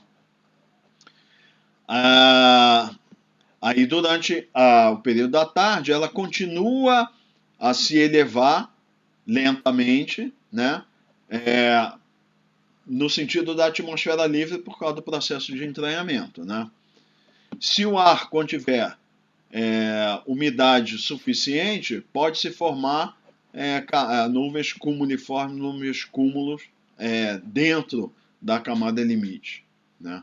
Porque a base de uma nuvem cúmulos, né, ela pode estar dependendo a 1 quilômetro, um pouco mais baixo, vai depender o quê? Do conteúdo de umidade que tem o ar, e se resfriar diabaticamente a um nível relativamente baixo, 800, 1000 metros, pode começar a formar a base da nuvem. Né? Durante a noite, o resfriamento cria uma camada limite estável rasa, que é isso que a gente viu. Então, estava aqui, ó, começou a resfriar, essa camada limite estável inicial vai bem rasinha aqui, ó, próximo à superfície. E deixa acima dela a camada residual no meio da camada limite atmosférica. Né? Então, esse é o comportamento que a gente espera durante o período do verão. Durante o inverno, nas latitudes médias e altas também, aí vai ter mais resfriamento do que aquecimento, porque as noites são mais longas do que os dias. Né? Então, considerando, né, que as situações ainda sejam de bom tempo, né, ele diz aqui que dessa situação, como tem resfriamento, ele está falando em regiões que são muito frias, que tem até neve, etc., né? Resfria bastante o solo, dominam, então a camada limite atmosférica é dominada por camadas limites estáveis, né? E tem, ao longo do tempo, de um período, um ciclo de 24 horas, tem uma perda, né? Da temperatura média da camada diminui de um dia para o outro, né? Então é a figurinha que vai mostrar isso aqui. Predomina, então vamos supor que essa superfície aqui fosse de neve, né? Está falando de regiões bem frias, né? Aqui no Paraná a gente está entre o regime, é um regime subtropical, né? Próximo do tropical e não ainda tão intenso quanto um regime temperado, como a gente encontra lá na Argentina, né? A gente está numa situação subtropical, então não apesar do resfriamento que a gente tem aqui, não é tão característico quanto regiões de latitudes maiores, né? Então, quando ele fala latitude média aqui, ele está falando coisa de 45 graus de latitude. É bem mais ao sul do que o Paraná, né? E latitude alta, ele está falando de 60 graus, de 60 não, 50 e tanto, 55 graus, né? Então bem latitudes bem mais afastadas do Equador. Então, ele está dizendo assim, nesses períodos, nessas regiões, é frio mesmo. Então, está predominando aqui camadas limite estáveis ao longo do dia. Tá? E aí o que acontece? Começa durante o dia, tem radiação, vai tendo aquecimento, vai formando uma camadinha de mistura aqui, porque instabiliza. O ar está frio aqui em cima, né? Aquece por baixo, então começa a misturar e subir. Mas não tem tanta energia assim, a camada limite não se propaga muito, porque tem pouca radiação. E aí o que acontece? Às 18 horas, por exemplo, a camada limite, a camada de mistura, está aqui com algo em torno de 500 metros. É só para comparar, ele, em termos de ordem de grandeza, né? Como ele falou, esses valores não são sempre esses, mas são representativos. Enquanto no verão, uma camada limite pode ter aqui algo em torno de 1,5 km, 2 km, a camada de mistura durante o dia vai ter 500 metros, 600 metros durante o período do inverno. Aí o que acontece? A partir das 18 horas, ou antes, né? Ele bota sempre 6h18, que é mais ou menos a referência de nascer e pôr. Aí o que vai acontecer? Cortou a radiação solar, começa a resfriar. Então, esse era o perfil das 18 horas. E ela vai resfriando. Né? Então, o perfil está aqui embaixo, a temperatura vai baixando aqui, não tem propagação de turbulência significativa, ele mantém esse comportamento residual, vamos dizer assim, que tinha anteriormente. Se bem que o residual se aplica mais à camada de mistura, esse daqui é o comportamento climatológico, vamos dizer assim, dessa região mais alta, porque ela nem é atingida pelos efeitos da camada limite. E aí ele chega a esse ponto de resfriamento. Como teve uma noite maior, mais longa do que o dia, então vai perder mais energia aqui do que ganhou aqui. Então, o ponto é indicado pelas setinhas aqui, ó. O perfil de temperatura começou às 6 horas aqui e terminou às 6 horas do dia seguinte aqui, uma temperatura mais baixa do que essa. É isso que está falando. Como tem mais resfriamento do que aquecimento, vai perdendo ao longo dos sequência de dias, vai perdendo energia térmica. Ele diz aqui, se não estiverem presentes frentes, né, que é a situação que a gente está analisando, eventualmente, na presença de umidade, pode formar nuvens estratiformes ou nevoeiro. Né? Qualquer camada residual que se forme no início da noite é rapidamente eliminada, vamos dizer assim, pela camada limite estável que se desenvolve. Então ele está falando isso aqui, ó. Formou essa camadinha residual aqui, ó. Ao longo do dia, era uma camada de mistura, parou a turbulência, camada residual. Aí ele diz aqui, ó, rapidamente forma uma camada estável, ó, que não é mais identificável essa camada residual. A própria camada limite estável, ela vai lá e elimina essa camada residual que tinha. Né?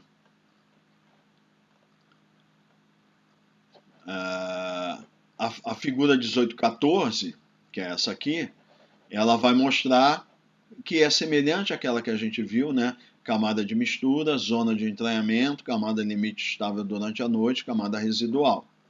Né?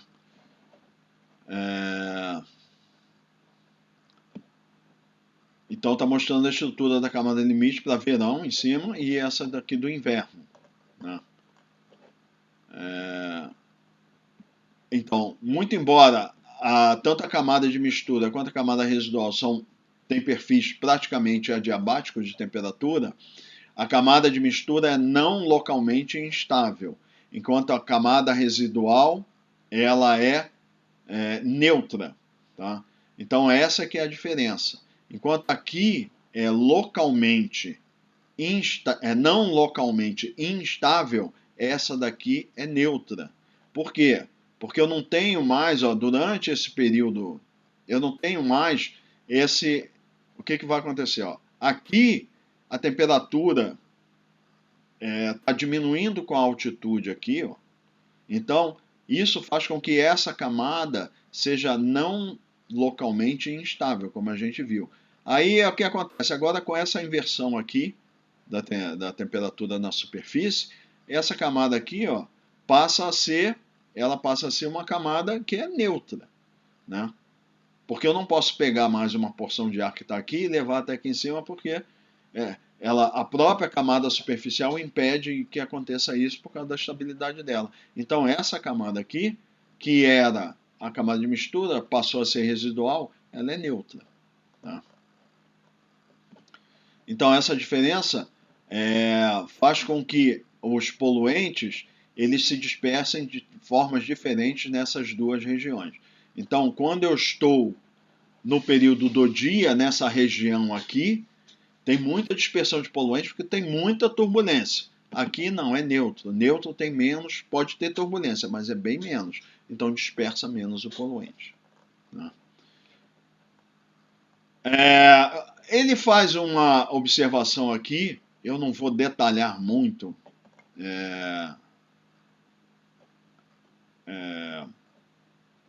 Não, antes que a gente continuar, eu vou só destacar esse ponto aqui. Da mesma forma que a gente fez essa análise aqui correspondente a essa figura para o verão, essa daqui é a figura do inverno. Então ela mostra aqui, ó, nascer do Sol, forma uma pequena camada de mistura, uma zona de entranhamento aqui. Aí por volta de, por volta de 16 horas o Sol já se pôs, então está falando, o Sol nasceu às 8, se pôs às 16. Aí eu vou ter um período de noite muito maior, né? Então a gente está falando realmente de latitudes mais afastadas, mais altas latitudes do que a região subtropical, como o Paraná. E aí, ó, começa a formar aqui embaixo a camada de limite estável, e isso é uma camada aqui, uma camada residual, com a sua inversão no topo, que é essa aqui que ele está vendo. Aí, ó, ao longo da noite, o que está acontecendo? A camada limite estável, ela volta a crescer e ultrapassa e engloba e elimina essa camada residual. Então eu botei esse destaque aqui na figura.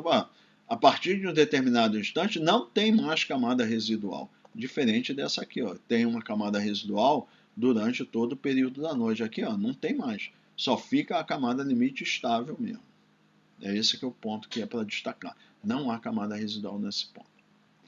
Aí ele faz aqui algumas observações que eu não vou detalhar, mas que é importante que vocês deem uma lida. Mas basicamente o que ele vai falar é o seguinte: nós consideramos aí um ponto fixo, estamos olhando ao longo do tempo. Aí ele está falando assim, não, toda vez que eu tiver ar relativamente frio em cima de superfície quente, eu vou ver acontecer isso aqui.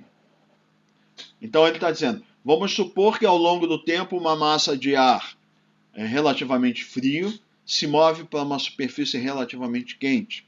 Então ele está dizendo assim, vamos supor então que isso aqui não é um eixo no tempo, é um eixo no espaço, e o que eu estou vendo aqui é o movimento da massa de ar se deslocando sobre a superfície mais quente. É só a analogia que ele está fazendo. E seria a mesma coisa essa aqui, só que ao contrário. Uma massa de ar quente se deslocando sobre uma região de ar mais frio. Então ele está dizendo, substitui o eixo do tempo por um eixo no espaço, e o que a gente vai ver é, à medida que a massa de ar vai avançando sobre essa região aqui, ela ia tendo esse comportamento aqui. Basicamente é isso que ele quer dizer. Então ele está querendo generalizar mais do que simplesmente dizer, esse fenômeno só acontece pontualmente. Não. Toda vez que tiver uma diferença significativa de temperatura, principalmente entre a massa de ar e a superfície, podem ocorrer esses fenômenos que a gente descreveu pontualmente. Basicamente, nessa parte do texto é isso que ele está querendo destacar. Tá? Então fica para vocês fazerem a leitura desse texto, mas basicamente é isso que ele quer dizer. Bom, agora nós vamos falar sobre o perfil de temperatura na camada limite estável. Tá? Então a gente falou de forma geral da camada limite, do comportamento dos perfis para as duas. Aí falamos de variações ao longo do ciclo diurno, falamos de variações sazonais, né? E agora a gente vai falar da temperatura na camada limite estável. Sim, mas antes uma observação. Nós falamos ali, não, no período do verão vai aumentando, né, o perfil de temperatura, a temperatura aumenta, no período do inverno a temperatura diminui sequencialmente. Então aí a pergunta que faz assim, quer dizer que isso aí indefinidamente, chegou no verão, aumenta, aumenta, aumenta, sem parar? Não. Por quê? Porque nessas regiões aí que a gente está falando, regiões temperadas, tem presença de sistemas sinóticos regularmente, como aqui nós temos no Paraná. Então, no período do inverno, é mais frequente a passagem de sistemas frontais, né? Eles passam aí a cada 4 dias, 5 dias, passa um aqui. No verão fica mais espaçado, né? Então, a gente viu isso lá na parte de meteorologia sinótica, esses ciclos dessas ondas meteorológicas. Então, o que acontece? Eventualmente, vem um sistema sinótico desse aí, ele vem com aquela dinâmica toda, aquela energia toda, quebra, controla toda a parte da dinâmica da região, elimina aqueles sinais todos que tinha de camada limite atmosférica de bom tempo, e depois que o sistema passa, começa tudo de novo. Né? É assim que é o ciclo. Não vai ficar eternamente, quanto mais tempo ficar, mais vai ser o acúmulo de calor, ou perda de calor, resfriamento, etc. Mas o que não permite que isso prossiga ao longo de todo o verão e de todo o inverno? Porque eu tenho os sistemas sinóticos que, eventualmente, eles chegam, limpam a área toda daqueles sinais de característica de bom tempo em camada limite atmosférica, depois que eles passam, recomeça todo o ciclo de novo. Né? Então é assim. Então normalmente vai passar atrás da frente fria, vem uma massa de ar frio, começa a ver a modificação da massa de ar. Então esse aquecimento, isso é modificação da massa de ar que está tendo naquela região. Vem outro sistema, passa e a coisa vai prosseguindo dessa forma. Então, prosseguindo, vamos falar agora do perfil de temperatura da camada limite estável. Tá? Então, as camadas limite estáveis elas são muito complexas. Aparentemente é mais simples, mas não é. É mais complicado. Né?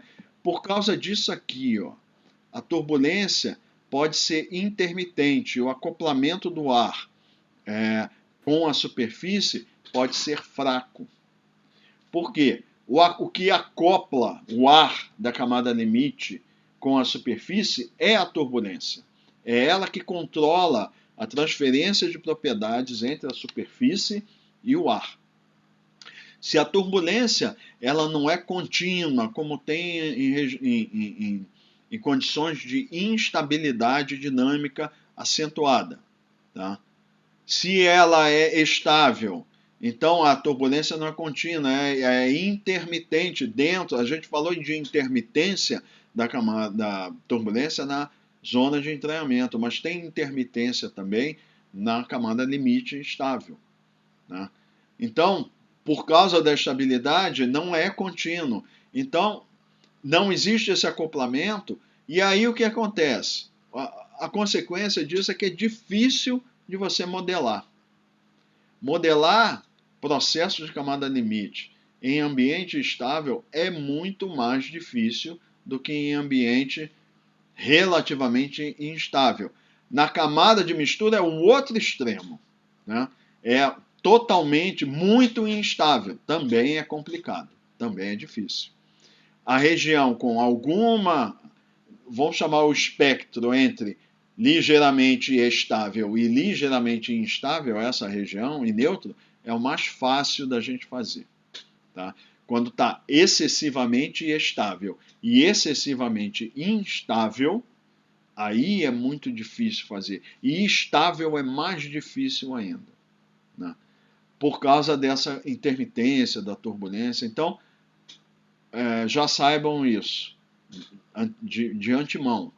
Modelos de dispersão de poluentes funcionam muito mal em ambiente muito estável. Quando a gente está desenvolvendo modelos de dispersão, de dinâmica de camada limite, a gente sempre testa o modelo em diferentes condições e sempre o desempenho é pior em condição estável. É o que vocês encontram aí na literatura. Tem alguns experimentos clássicos aí de dispersão de poluente, né, que eles testaram esses modelos de dispersão, ou seja, faz experimento, vai lá, mede, depois simula, né, em ambiente assim que neve na superfície muito estável, o desempenho dos modelos, de forma geral, é muito pior do que em condições de menos estabilidade, mais próximas da neutralidade. Quando é instável, ligeiramente instável, funciona muito melhor. Porque é difícil de caracterizar e expressar matematicamente. Logo, a modelagem não fica tão boa, porque a física é difícil de ser representada, né? Aqui ele fala de um outro problema que existe, nós não vamos entrar em detalhe, é quando você tem uma camada limite estável e o solo, né, ou a superfície é inclinada, né? E isso está falando de regiões que é muito resfriamento, quando fica muito frio. O que acontece é que em região de muita estabilidade, de uma forma bem simplificada, o que acontece é que o ar frio que está aqui vai resfriando ao longo de uma encosta, e o que acontece é que chega um ponto em que o ar fica tão frio, tão denso, é como se ele descolasse a parte de cima da parte de baixo. E aí o que acontece? O ar desce como se fosse água, em cima dessa camada muito densa, que é muito fria de ar, imediatamente acima da superfície. O ar que está um pouco acima, ele desce ali como se fosse água, né? E isso chama-se vento catabático, que ele cita aqui, tá? No próprio livro aqui ele fala de ventos regionais. Esse vento catabático acontece em regiões durante período muito frio, tá? Em latitude média ele ocorre durante o inverno. Na região da Antártica, por exemplo, ele ocorre o ano todo, tá? E ele ocorre nas regiões de encosta, né? Então, regiões de alta pressão, que acontece aí, o vento é fraco, e aí vai resfriando acentuadamente a parte de baixo da massa de ar, e chega um ponto em que é como se desacoplasse a parte de cima do ar dessa camada imediatamente em cima da superfície, e ele desce como se fosse água, né? As velocidades são muito altas, as regiões em que ele afeta podem ser muito longas, né? Então, isso torna o problema mais difícil. Nós estamos estudando aqui a situação mais simples, que é horizontal. Então, porque aí você teria outras forças para considerar na hora de você fazer o estudo da dinâmica, né? Nós não vamos fazer isso aqui. Há na literatura artigos, no próprio livro aí do Stuhl ele fala sobre isso. Tem estudos sobre esse vento catabático. Ele pode ser importante do ponto de vista regional, tá? E eles podem ser importantes também no comportamento da dispersão de poluentes, mas a gente não vai entrar. Isso é um tema muito complexo, né? Inclusive é chamado, né, de efeitos de topografia complexa na dinâmica atmosférica, né? Então, e afeta diretamente a camada limite, né? Então é só uma observação que está sendo feita. Para o caso, então, simplificado de turbulência contínua, vamos dizer assim, na camada limite estável, ou seja, está considerando que não tem intermitência, tá? Sobre uma superfície plana, durante o período de vento fraco, ou seja, tempo bom, o perfil de temperatura potencial é aproximadamente exponencial com a altitude. Então, a partir de agora, o que vai acontecer? Ele vai introduzindo, vai apresentando diversas formulações que são modelos. Modelo de perfil de vento, modelo de perfil de temperatura, modelo de perfil de umidade, tudo isso. Tudo isso é retirado da literatura. Tem muita coisa que o Stuhl tem um livro de camada limite atmosférica, que é um livro de 1988, que ele é vendido até hoje. Eu nem sei se está sendo reimpresso, mas esse livro ele tem muitas edições. É um livro clássico aí para o pessoal que trabalha com micrometeorologia, né, e dispersão de poluentes. Então, ele tem, a área dele de estudo é essa área de poluição atmosférica e camada limite. Então, nós vamos ver diferentes modelos, tá? Na literatura, vocês vão encontrar outros, tá? Outros diferentes. Mas no nosso estudo, esses são modelos consagrados e a gente pode utilizar. Mas não são os únicos, é importante ressaltar isso. Nós vamos encontrar na literatura, pesquisando, vocês encontram de autores diferentes, em livros diferentes, artigos, formulações diferentes. Mas nós vamos usar essas como referência, que são suficientes dentro da ideia da gente conhecer a parte básica, os fundamentos do comportamento da camada limite atmosférica e dos processos de dispersão de poluentes. Tá? Então ele vai apresentar logo aqui um modelo que baseia nessa hipótese de que o perfil de temperatura varia exponencialmente com a altitude, numa camada limite estável, que é dado por essa expressão aqui.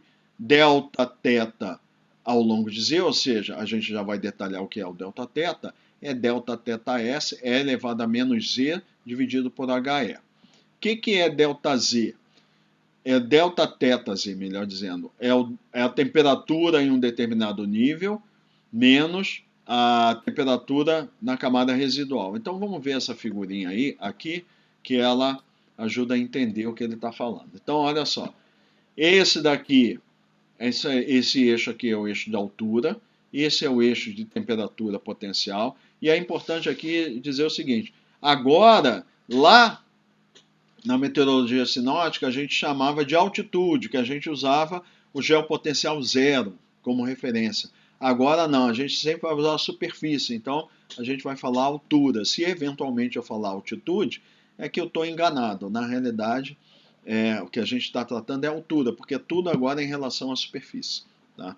Então, temperatura potencial, aqui a gente tem altura, e aqui o perfil de temperatura, que é a camada limite estável, então está aumentando, então detecta DZ maior que zero, é o que a gente espera, né? Então, ó, em algum ponto aqui, ó, por exemplo, ele está pegando aqui, esse ponto aqui, ó, essa é a temperatura θ, tá? Então, θRL é isso aqui, aqui é a camada residual, ó. Então ele pega essa temperatura da camada residual, projeta aqui para baixo e usa ela como referência. Então, se a gente for olhar as figuras atrás, é isso aqui, ó. A temperatura da camada residual era essa, ela foi resfriando aqui, ó. Aí ele está simplificando, dizendo aqui, não, tem uma camada residual que se propaga até aqui em cima. E é essa aqui. Pega essa temperatura de referência. É o que ele está dizendo. A partir da temperatura da camada residual que eu vou ter o resfriamento.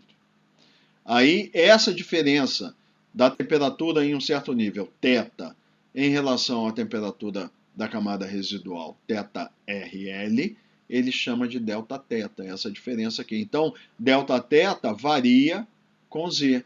É maior aqui na superfície e menor aqui. Sendo que o maior valor, o maior delta θ, é o da superfície, que ele chama de delta θS, que é esse aqui. Então, essa formulação, delta θS é isso aqui, o Z é a altitude, delta θ a gente já viu, e esse HE aqui a gente vai ver agora. Depois a gente volta para a figura.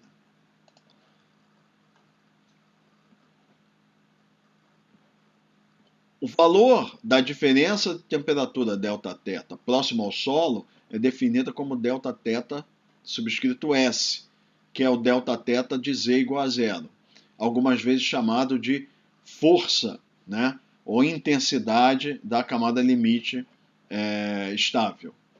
HE é a altura de variação exponencial, que chama de E-folding height, para essa curva exponencial, né? Então, o que quer dizer isso aqui?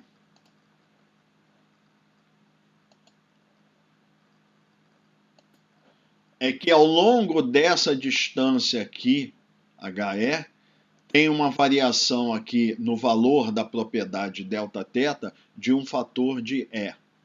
Tá? Um fator exponencial, por isso que chama E-folding depth. Tá?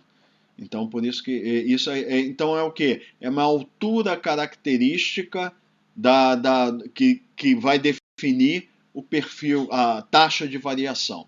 Então, é uma escala de altura representativa da taxa de variação dessa grandeza Δθ. Tá? Isso é muito utilizado em estudos de propriedades que variam exponencialmente com a altitude. Tá?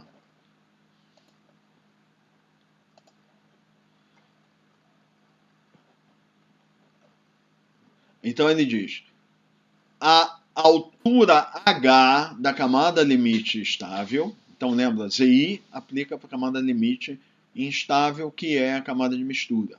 E aqui é estável. Então, a altura H é aproximadamente 5 vezes HE. Então, voltando aqui, a figura, então, o HE é essa escala de temperatura, que ela, na realidade, o que ela está representando é qual é a distância que leva para essa Δθ ter uma variação de um fator de E. É uma escala que expressa, ou seja, quanto mais rápida essa variação nessa parte de baixo, menor vai ser o HE. Quanto mais lenta for a variação, né, então maior vai ser o HE. E aí ele diz aqui, a altura da camada limite, que é a região. Então ele está dizendo aqui, daqui para cima é a camada residual, daqui é a camada limite estável. Então, em geral, aproximadamente o H neste modelo é 5 vezes o valor de HE. Tá? Há uma observação aqui que Δθ será sempre negativo, né? Porque é uma temperatura θ menos a do θRL, que é um valor sempre... Esse é menor que esse, então será sempre negativo. Tá? Então ele diz, a altura da camada limite é aproximadamente 5 vezes HE. A profundidade e intensidade ou força da camada limite estável cresce ao longo do tempo com o aumento do resfriamento cumulativo. Né? Então, o resfriamento cumulativo é aquela área que a gente viu, ao longo do tempo, o tempo vai passando, vai aumentando o resfriamento. Quanto mais resfria, então, lentamente, olhando a figura, é isso aqui, ó. Inicialmente é aqui, perdeu mais calor, vem para cá, perdeu mais calor, vem para cá. Então, esse Δθ vai aumentando na superfície, então a força da camada limite aumenta e, consequentemente, a altura dela também vai aumentar. Então é isso que ele está falando aqui. Vai aumentar o ΔθS ao longo do tempo e, consequentemente, vai aumentar a profundidade. Né? Então ele formula a variação temporal. Né? Então olha só, isso aqui não é uma equação a partir do tempo. Ela é só uma relação entre o ΔθS e Δθ e HE. Agora, em função de Z. Agora ele vai dizer como varia isso ao longo do tempo. Porque eu sei que vai resfriando, aí o perfil vai modificando. O ΔθS vai aumentando e ela vai propagando para cima a camada. E é essa expressão aqui que permite, é um outro modelo, que permite estimar o valor do HE, dessa altura de variação exponencial, é essa equação aqui.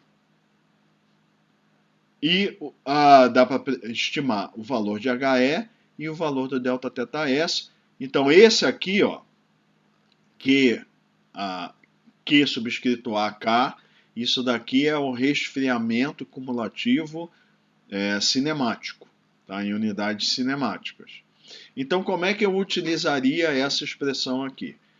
Para um determinado instante a partir, então é sempre o T a partir do início do resfriamento, tá? Da perda radiativa. Então, passado o intervalo de tempo T, eu venho nessa expressão, estimo o HE, coloco o valor do HE aqui e eu vou ter o valor de ΔθS. O que é interessante, e vocês, num exercício que vai ser feito, vocês vão perceber que isso cria um determinado problema na hora da gente analisar, é que o HE em si, ele não é função do QAK. O HE não é.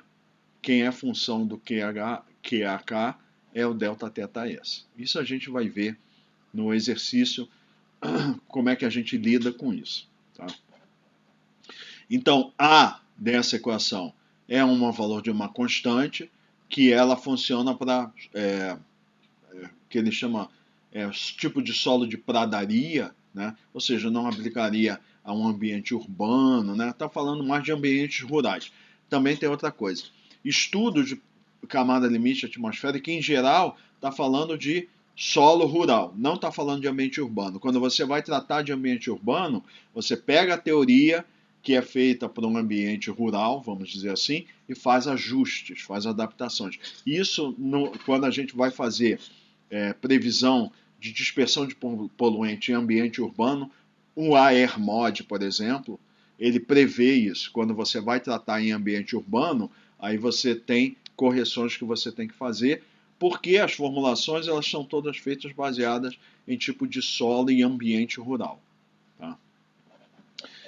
E prosseguindo, MRL é a velocidade do vento na camada residual. Então você tem que saber estimar a velocidade do vento aqui na camada residual também.